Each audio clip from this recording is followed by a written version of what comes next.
Hey everybody, welcome back to another episode here today. In the last episode, we talked a little bit about the concept of how the information imbalance is changing between sellers and buyers. In the old days, the sellers used to hold all the cards. They're the one you went to get informed and all that. And the buyers didn't know as much. But we know things are changing drastically. So, Andy, we're going to talk a little bit about the idea of the AI ego.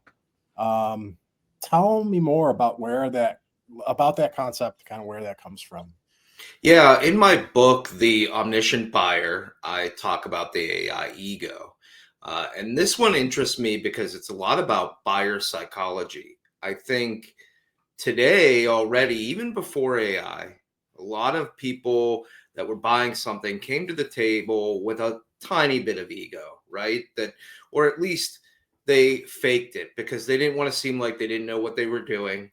They didn't want to be taken advantage of. And so they would try and be confident, right? I mean, that's just if you think about like when people interact with you in a sales, they're not coming to you with their, you know, uh, their their fears and risks in a big way. They're really just trying to come in, right?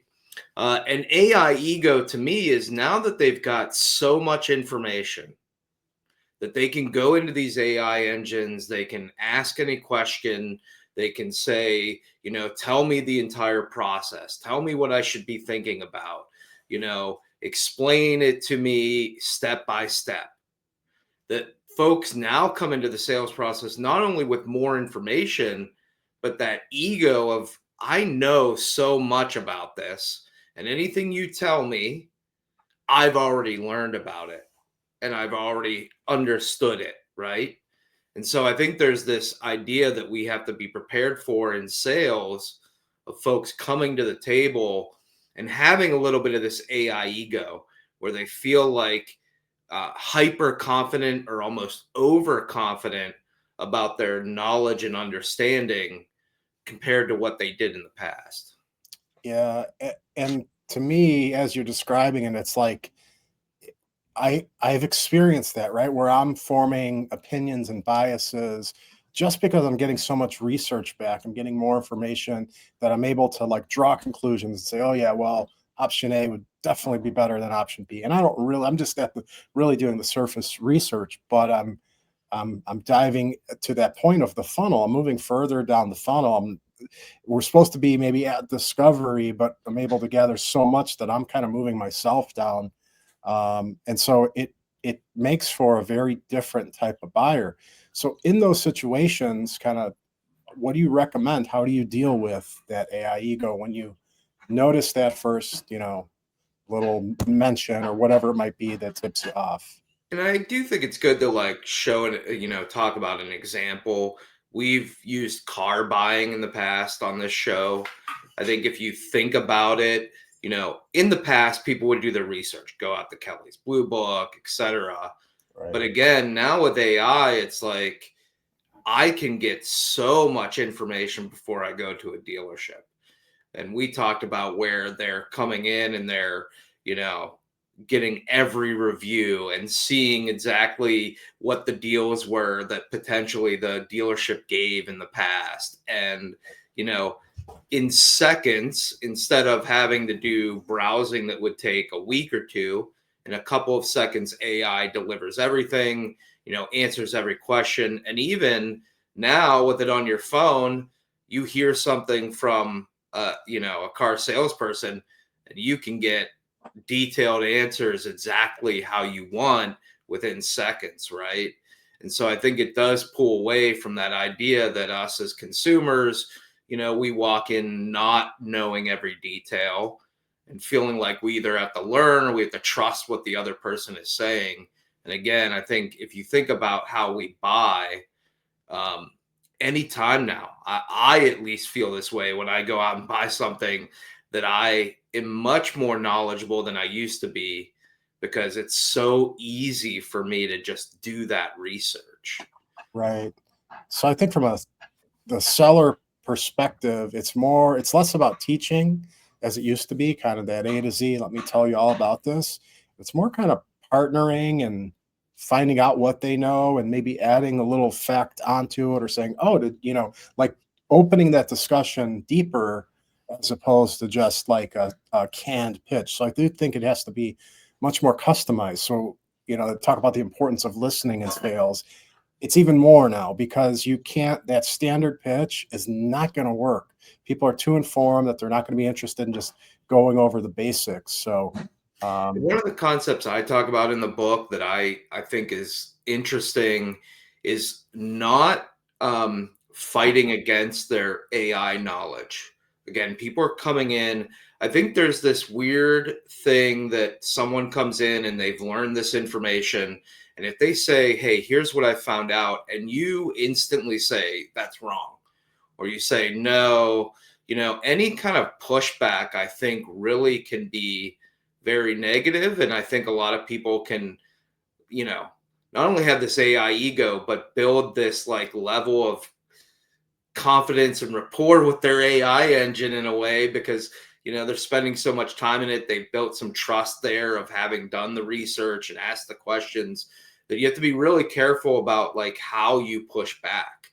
That if someone brings information, that you have to acknowledge that they did the research and that they, looked at this, and then really steer them towards what you think the right part of the conversation is. So I think it's really imperative that I think for salespeople that are going to get a little bit more than they're used to of people coming to the door with their facts and their information instead of asking questions, that they have to be prepared not to get, quickly walled up against this information that's being thrown at them. right. Um, Super interesting little story I'll add. It wasn't a sales situation, but the idea of, when someone learns something, hears it from the AI, they kind of trust it. So I've been working with my daughter on her math, and she's working on high school trig, right? So it's advanced, and it's something that I got to kind of go in and remember if I even Oh, feel I like hear you. I didn't even learn that much. Um, so we were going through exercises, and I got to one, and we were kind of stuck. So I was like, let me ask ChatGPT how, not for the answer, but like help me learn this concept. And so it went through and it went through steps, and it was actually very helpful for that. I was showing her how to use it for that purpose. But then it came to the end where it put the answer together, and it was wrong because it Mhm. was making a couple assumptions that I saw as incorrect. Like it was labeling the wrong sides of this triangle, whatever. So my daughter was like, thought I was full of it when I said, "Oh, no, it labeled them incorrectly." I'm like, "No, that's wrong. Ignore what it's saying." And she like wouldn't move on. So I was like, "Okay, let me show you." And I typed in there, and I told chat, I said, "No, that's incorrect." And then it came back and it said, "Oh, I'm so sorry. You're right. Like you caught me, whatever. Let me." And she like had this epiphany, like, "Oh my gosh, that's crazy."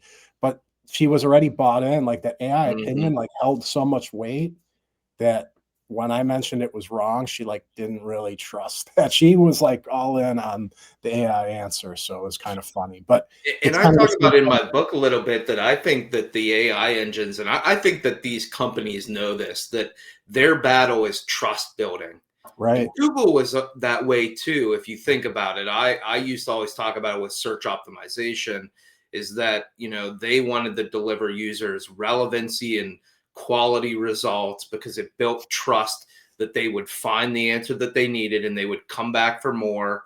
And if they came back for more, they would click on more ads eventually, and Google would make more money.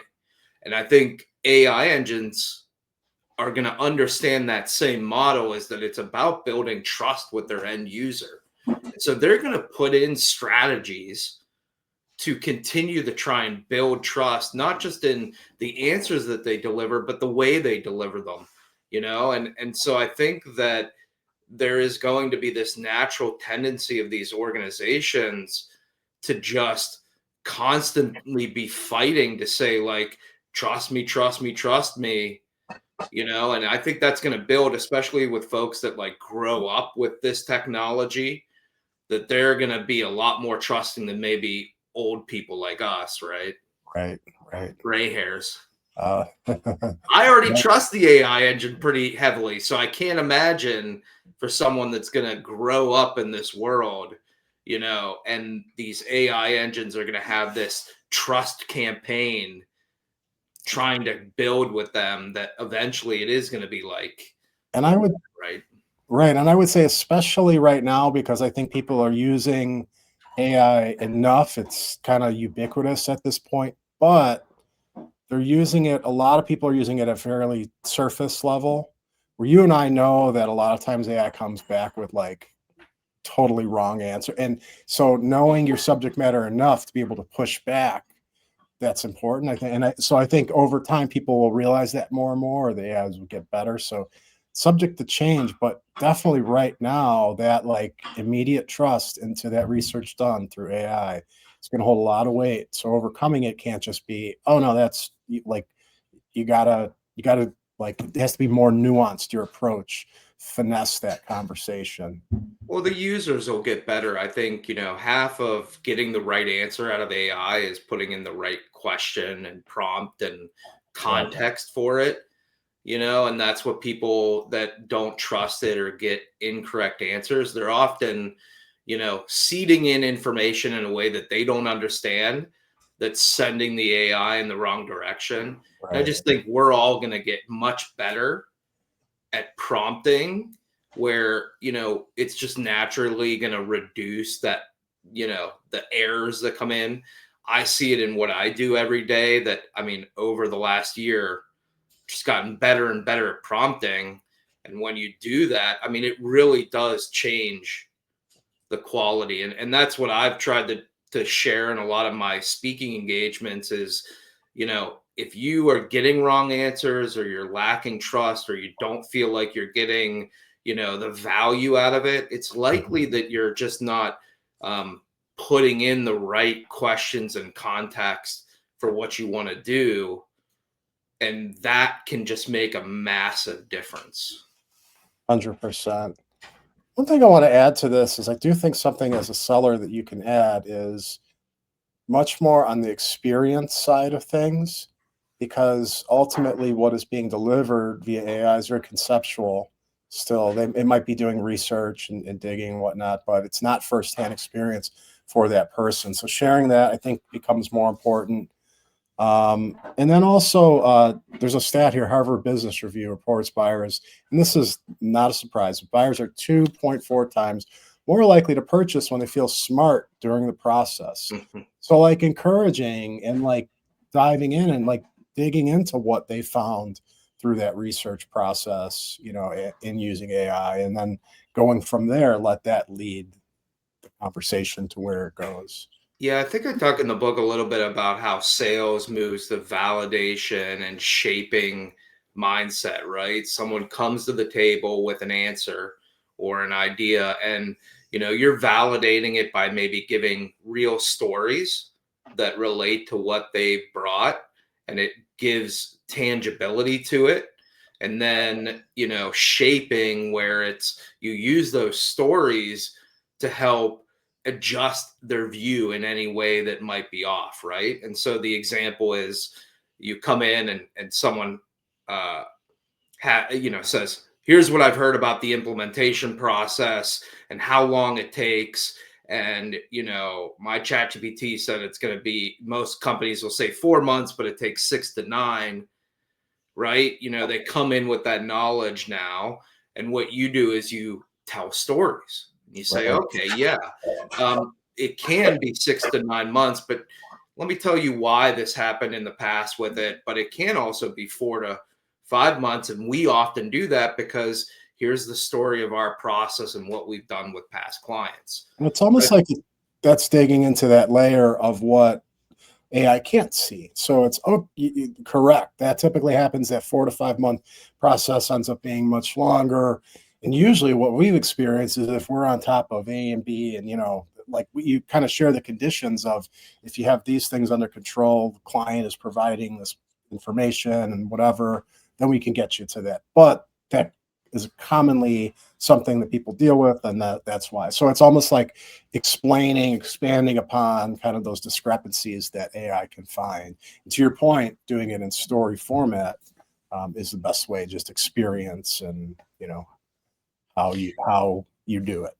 And I just want to reiterate, I think people need to realize that AI is going to open up these types of questions. In the past, if I was going to do a big IT project, I might do some surface level research of what I needed, some of that. And then I go to a vendor and I talk to two or three, and they all tell me this is a typical timeline.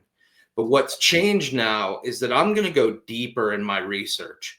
I'm not just going to get surface level. I'm actually going to ask, like, how long will it take? What should I avoid?